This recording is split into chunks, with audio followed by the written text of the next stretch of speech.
Every ETF you own charges you a fee. You probably already knew it. What you may not know is that the number on the label, the one called the TER, is not the full cost. And the difference between a cheap ETF and a slightly less cheap ETF compounded over 30 years is not a rounding error. It is thousands of euros. This is not financial advice. Do your own research. TER stands for Total Expense Ratio. It's the annual cost of owning an ETF, expressed as a percentage of your investment. It covers the fund manager's fee, administrative costs, legal costs, auditing, and index licensing fees. The TER is deducted automatically every single day from the fund's net asset value. You never see a bill. You never receive an invoice. The return you see in your broker app is already after the TER has been taken. For the most popular European ETFs in 2026, TER looks like this. The iShares Core MSCI World UCITS ETF charges 0.20% per year. Vanguard FTSE All World charges 0.19% per year. State Street's SPDR MSCI World charges 0.12%. Those numbers look almost identical. We will come back to why they're not. Here's what most beginner content skips entirely. The TER is not the complete picture. There are two additional layers of cost that sit underneath it. The first is tracking difference. This is the gap between what the index returned and what the ETF actually returned. A fund with a 0.20% TER does not always underperform its index by exactly 0.20%. Sometimes it does better through securities lending income or efficient replication, sometimes worse. Tracking difference is the real-world number. It's what you actually paid. The second is transaction costs. Every time you buy or sell an ETF, you pay the bid-ask spread, the difference between the price a buyer will pay and the price a seller will accept. For major UCITS ETFs with high trading volume, this spread is very small.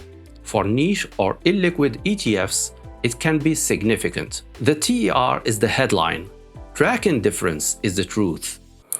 Tracking difference is the single most useful number for comparing two ETFs that track the same index. You find it by comparing the ETF's annual return to the index's annual return over the same period.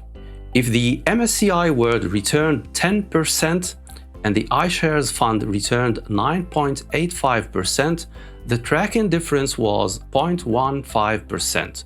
The TER was 0.20%.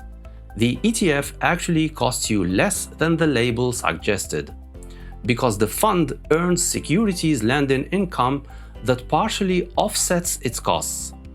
This is why the SPDR fund's lower TER of 0.12% does not automatically mean it is cheaper than the iShares fund in practice. You need to look at actual tracking difference data over multiple years, not just the headline percentage. Here are the real numbers. Since 2010, the iShares Core MSCI World ETF has shown an average tracking difference of plus 0.03% per year, meaning it costs slightly more than its 0.20% TER suggests. The SPDR MSCI World ETF since 2020 has shown an average tracking difference of minus 0.13% per year, meaning it actually costs less than its 0.12% TER suggests, and even outperformed the index slightly.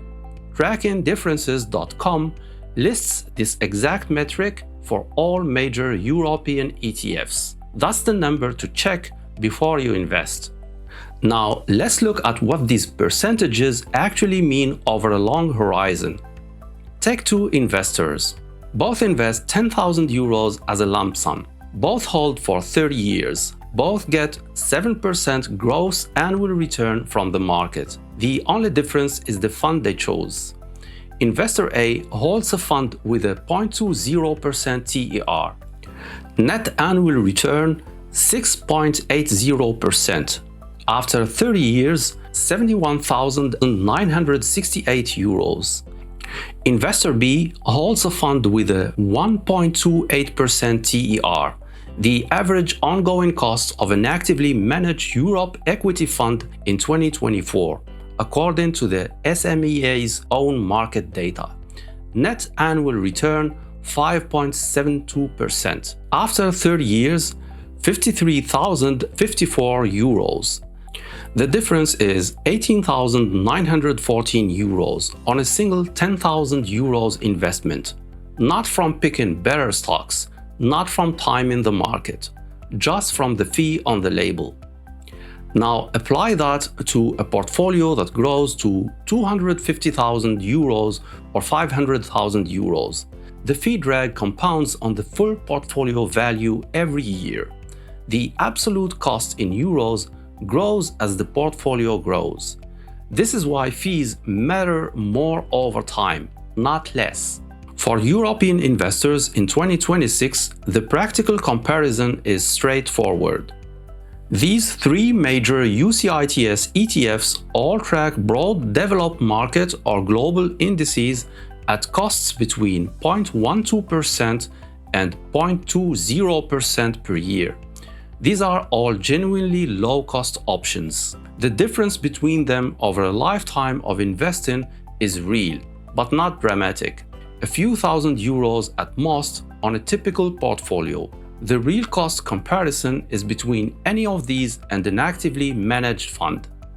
According to ESMA's own 2026 market report on EU retail investment products, the average ongoing cost of an actively managed equity fund in 2024 was 1.28% per year for retail investors, against a 0.20% passive ETF. That's roughly 1.08 percentage points of drag every single year, compounding on your entire portfolio. No actively managed fund has consistently outperformed its benchmark by 1.08% per year over 30 years. The mathematics of fees make it structurally very difficult to justify active management for a long-term ETF investor. Before you invest in any ETF, two checks take less than 2 minutes. First, look up the ETF on trackingdifferences.com. Find the tracking difference figure. Compare it against other ETFs tracking the same index over the same period. Choose the one with the lowest tracking difference, not necessarily the lowest TER. Second, check your broker's transaction fees. If you are investing in a fixed amount monthly, a broker that charges a flat fee per transaction costs proportionally more on small investments. A broker with zero commission savings plans changes the total cost of ownership significantly. The fee is invisible. The compounding impact is not. The market return is outside your control. The fee you pay isn't. A 0.20% ETF and a 1.28% fund tracking the same index produce dramatically different outcomes over 30 years. Not because of skill, but because of mathematics. Choose your ETF like it matters, because over 30 years it does. Money is a tool. If you don't learn to control your finances will control you.